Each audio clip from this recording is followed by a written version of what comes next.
paz do Senhor, amados, boa noite para vocês. Nós estamos aqui na Primeira Igreja Batista na Estância, trazendo para vocês uma palavra.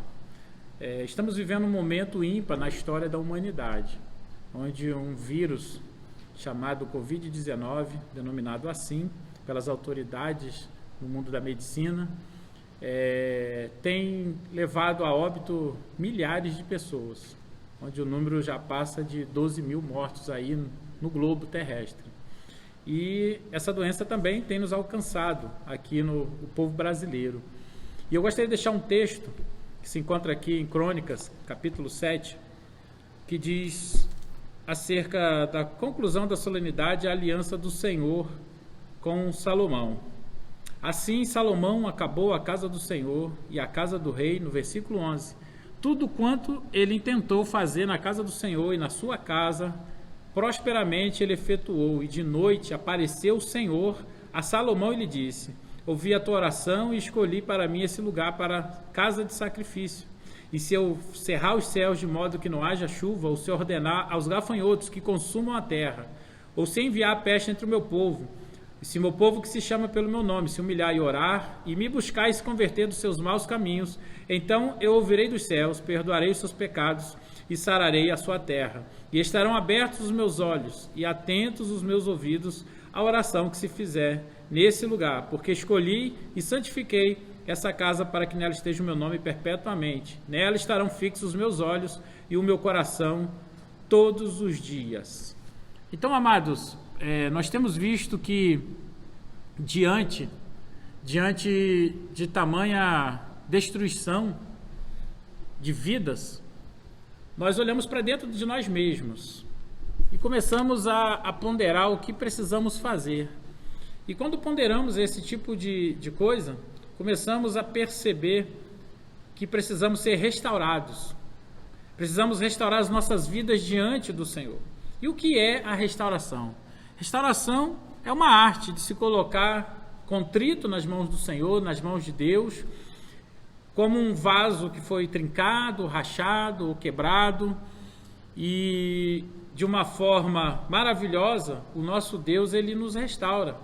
E esse texto aqui de Crônicas, capítulo 7, versículo 14, ele nos orienta que num dado momento, quando Deus estiver lançando algum tipo de ira sobre a terra, para corrigir, para consertar alguma coisa sobre nós humanos que aqui estamos vivendo e que devemos adorá-lo, que devemos buscá-lo, a promessa do Senhor é de restaurar a nossa terra, é de restaurar a nossa vida.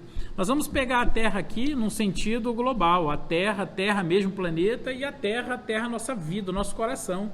E a promessa do Senhor é mudar tudo. Mas precisamos buscá-lo, precisamos nos humilhar diante dele, precisamos nos converter dos nossos maus caminhos. E, queridos, vasos que estão quebrados, eles precisam parar nas mãos do olheiro. É nas mãos do olheiro que o vaso quebrado, trincado, rachado, emborcado, seja lá o termo que você quiser escolher, ele tem que parar nas mãos do olheiro, porque Ezequiel, ele diz que o vaso nas mãos do Jeremias, na realidade, no capítulo 18, ele vai falar do olheiro também. O vaso, quando está na mão do olheiro, o olheiro, ele desfaz o vaso todo. Ele quebra ele totalmente para fazer um novo, para restaurá-lo a uma nova vida. E a gente subentende que, embora estando rachado, embora estando trincado, desintegrado, vazio do esplendor que a gente tinha, que a gente possuía antigamente, nem todos os vasos partidos vão ter a mesma história. E certamente eles vão se enquadrar em um ou mais de um dos seguintes danos. E o primeiro dano que a gente observa é aquela perda do primeiro amor que a gente recebe do Senhor. Você está ali no fundo do poço, muitas das vezes porque gradativamente você perdeu o entusiasmo, você perdeu, o gosto pela leitura da palavra, pela leitura da Bíblia, perdeu aquela vontade de buscar ao Senhor, de entrar na presença dEle, de se encher do Espírito Santo. O gozo, a comunhão com Deus foi perdida, você começa perder a força, você começa a perder a esperança cristã também, aí começa a perder a capacidade de crer, e você sabe que se você não crê, você não consegue agradar ao seu Deus. Você perdeu o poder da fé, porque a crença é o poder inerente da fé. Você tornou-se frio, insensível, incrédulo, apático, está trocando a casa de Deus pela sua casa, a casa de Deus, sabe, por outras casas por aí. E Ageu, o profeta, no capítulo 1, no versículo 4, ele vai dizer assim: por acaso é tempo de vocês ficarem habitando nas vossas casas que estão perfeitas, que estão limpas, aplainadas, enquanto a minha casa fica deserta, a minha casa fica vazia? Melhor seria ouvir, amados, o Salmo 122, versículo 1, alegrei-me quando me disseram, vamos à casa do Senhor, né? Ou então, amados, não foi o primeiro amor, talvez o dano foi a perda das suas obrigações, as suas obrigações morais. Você está ali, sabe, no fundo do poço, porque se desobrigou gradativamente de cumprir aquilo que Deus tinha falado para você, os mandamentos do Senhor. Você se soltou, fez concessões à carne, você fez concessões ao mundo, fez concessões ao diabo, que a Bíblia ela relata e orienta que nós temos esses três adversários. O mundo, a carne e o diabo. São os três inimigos seus. São os nossos três inimigos. E ao invés de você ficar conformado, se conformar com ele, não se moldar, não se conformar com esse mundo, você se conformou com ele. E Paulo vai dizer em Romanos, no capítulo 12, no versículo 2, Paulo ele vai falar fortemente a respeito disso para nós, dizendo o quê? Dizendo que é importante que nós adoremos ao Senhor. Ele vai dizer assim, rogo, pois, irmãos, pela misericórdia do Senhor, que apresenteis o vosso corpo sacrifício vivo, santo, agradável a Deus, que é o vosso culto racional. Temos que cultuar a Deus. E não vos conformeis com esse século. Aqui está, se conformando. Mas transformai-vos pela renovação da vossa mente, do vosso entendimento, para que vocês possam experimentar qual seja a boa, agradável e perfeita vontade de Deus. Então você passou a não se conformar com a obrigação imposta por Jesus, lá em Lucas 9:23, e ele dizia a todos, se alguém quer vir após mim, negue-se a si mesmo, tome a sua cruz e siga-me. Você trocou o fruto do Espírito pelas obras da carne, de acordo com Gálatas 5, versículos 16 ao 24, né? Mas aí tem mais danos. Talvez você perdeu a pureza da doutrina, a pureza doutrinária. Você está mal porque foi se distanciando gradativamente, paulatinamente do compromisso. E tudo começou quando você perdeu a noção da autoridade da palavra de Deus. Nós não podemos perder essa noção. Nós temos que ter esse entendimento que a palavra de Deus, ela está acima de tudo. E a Bíblia, ela garante para todos nós que tudo vai passar, menos a palavra de Deus. Tudo passará, até esse mundo vai ser desfeito. Mas a palavra, ela vai permanecer. E a partir daí, você passou a crer em muitas coisas. Você começou a crer em coisas que a Bíblia nega, que a Bíblia diz que não existem. Você começou a crer em fábulas, em historinhas da carochinha. Você passou a sobrecarregar cada vez mais, sabe, os homens e a dispensar cada vez mais a Deus. Às vezes nós trocamos o nosso Deus pelo homem. Nós trocamos a casa de Deus pela nossa casa. E de repente vem um coronavírus, um Covid-19, e começa a estabilizar as coisas, porque começamos a perceber que temos tempo de sobra, nós começamos a perceber que o que é importante é a unidade, é a união familiar, o amor ao próximo, e começamos a perceber que num momento como esse, muitas pessoas vão passar dificuldades, ou já estão passando dificuldades, muitas pessoas, não estou falando daqueles que estão morrendo, já morreu, estou falando dos vivos, muitas pessoas vão passar fome, muitas pessoas vão passar nudez, muitas pessoas vão passar frio, muitas pessoas vão precisar de ajuda. E você pode ajudar uma outra pessoa. Você tem a condição, você tem a possibilidade, mas você precisa entender que você é dependente da palavra de Deus. Não é a palavra que é dependente de você. Nós trocamos muitas das vezes as coisas. E perdemos também o senso de dependência. Aí nessa troca da palavra por outras coisas, nós perdemos o senso da dependência da palavra sobre a nossa vida. Porque a palavra é alimento para a nossa alma. O salmista ele diz que ela é lâmpada para os nossos pés luz para os nossos caminhos. A palavra, ela que enche o nosso espírito, eleva a nossa alma. Ela eleva a nossa alma. E nós precisamos, queridos, trazer de novo, resgatar novamente, restaurar novamente o senso da dependência do poder da palavra sobre a nossa vida, sobre a nossa história.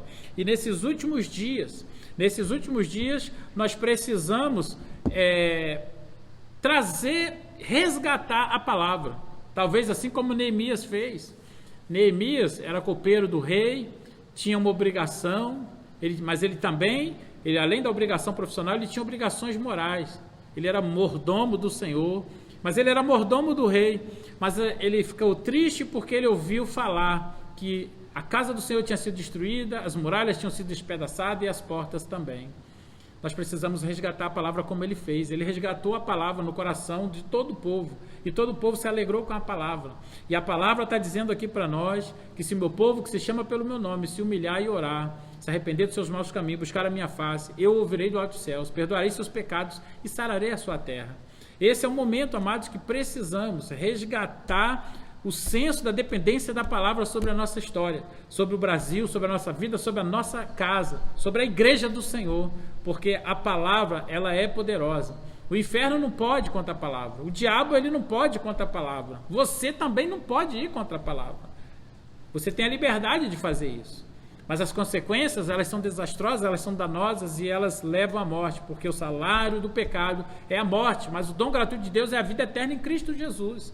Amados, essa dependência da palavra, ela se inicia, sabe, a partir do momento em que reconhecemos Jesus como Senhor, que reconhecemos Jesus como o Cristo, o Salvador da humanidade. A palavra do Senhor diz em João capítulo 1, versículo 14, e o verbo se fez carne e habitou entre nós, e vimos a sua glória, como a glória do unigênito do Pai, cheio de graça e cheio de verdade.